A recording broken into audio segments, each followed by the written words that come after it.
wanted to be this leadership guru, this culture guy who can, come in and save the day with my Superman cape, and I'm going to come in and tell you everything you need to know.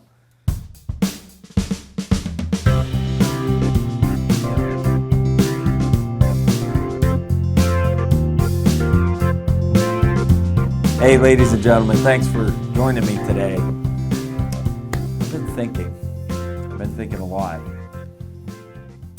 I don't know if any of you have ever gone through some really, really challenging times internally. I am right now, and I thought it would be good to just kind of share what's going on. For a very long time, since I was about 6 years old, I have lived with secrets and hiding things because of my fear of what other people's perception might be of me. I don't know if any of you do that or do it, maybe subconsciously, you don't know you do it. And I remember this statement that perception is reality. And I think I'd like to challenge that. Perception is not reality. Perception's perception. We get wrapped up so much by perception in our society. We get so wrapped up by what other people think of us. We're taught that in business as leaders all the time. I teach it. When we talk about marketing, we talk about sales, we want to put on our best foot. We want to make sure that people think the best of us. We want to make sure that we over-deliver so that we'll have a good reputation. I think fundamentally all those things are really good. Where we get wrapped up is when we start to hide, like I have. And the want for the persona or the persona itself becomes more important than authenticity, being real, being open, not hiding, allowing people to see the cracks and the crevices in our lives. Got here on my table, I've got a plate, and this plate is a Consiga plate. And a Consiga plate comes from Japan.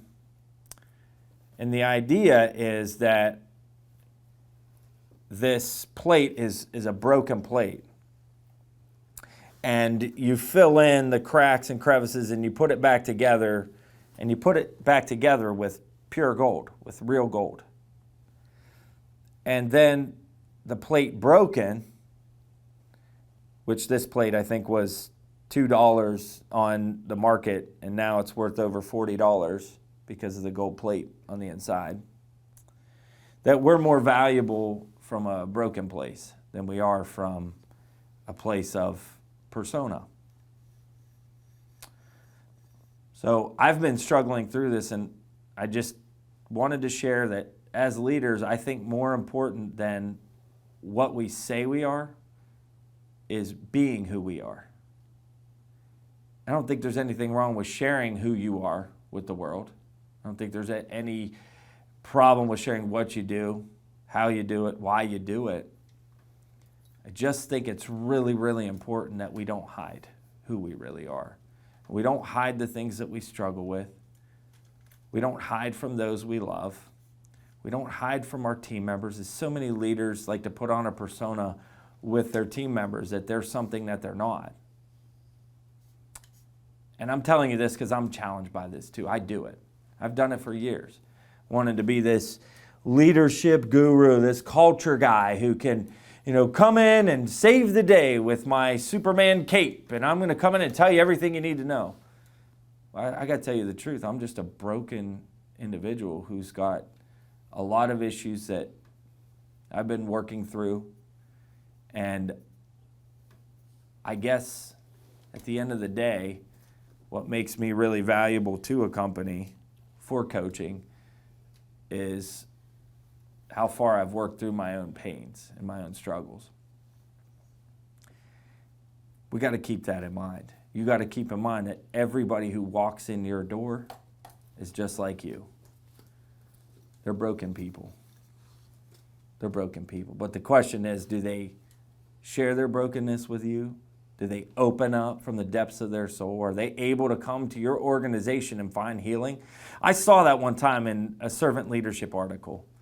And to be honest with you, part of me scoffed at it. I was a bit cynical. I saw this article that talked about how a culture should be a place of healing for people. I didn't really understand it until recently.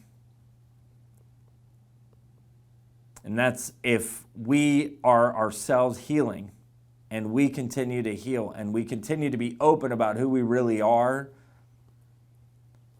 that invites other people to do the same.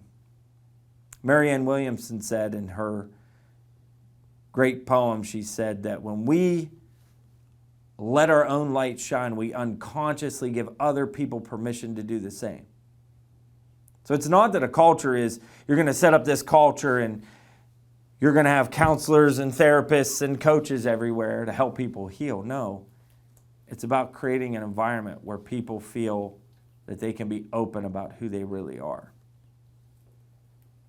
And I don't know everything I've ever read on leadership. I've been studying it formally for 18 years. Everything I've ever read and everything I've ever studied, every statistical analysis I've seen on creating great culture comes down to providing safety and security. And in safety and security, with proper parameters, people can pursue that which they are best at. When people feel safe, they feel secure, and they know the parameters, they shine. They've actually showed statistical analysis with young men and women in play environments that have fences versus play environments that don't. The cortisol levels, the stress levels of young men and women who play with fences have more fun based on the statistical analysis, based upon the cortisol levels and the stress levels. There's not as much anxiety. But I guess what I'm trying to get across is don't try to be something that you're not. Be who you are. Share the world. Share with the world who you really are. I'm going to try to do the same. We're not going to be perfect at this. But this is a journey. It's not a destination. And we've got to get a little bit more healthy and a little bit more whole every single day. But remember, you're not alone in your journey. Remember that there are millions and billions of people out there who are struggling to even understand who they are to begin with. And by you diving into the depths of this struggle of truth about who you are and truth about what your company is really about, and not trying to feign or put something on that's not true, you give yourself a chance to have your cake and eat it too. I know that there's so many times I've had great successes in my life, and I look back and I go, I was miserable after reaching this pinnacle of success, miserable, because I was still in my own skin, and I still went with me everywhere I went. And the success did not give me the lasting satisfaction, because the lasting satisfaction comes with being true. And honestly, it hurts more when you get rejected about who you really are, but at least it's truth, and truth will never fail you.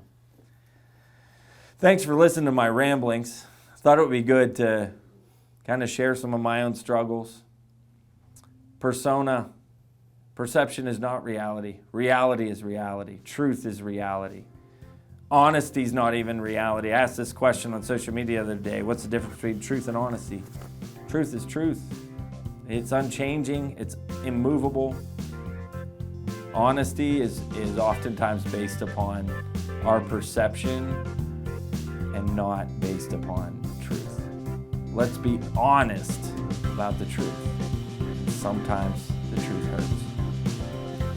Evaluate where you've been. Evaluate if you've put on persona. Evaluate if you've tried to feign. Evaluate if you have put on a mask to try to get people to believe that you're something that you're not. I'm challenged by this, and I'm going to do it. So I hope you do it with me.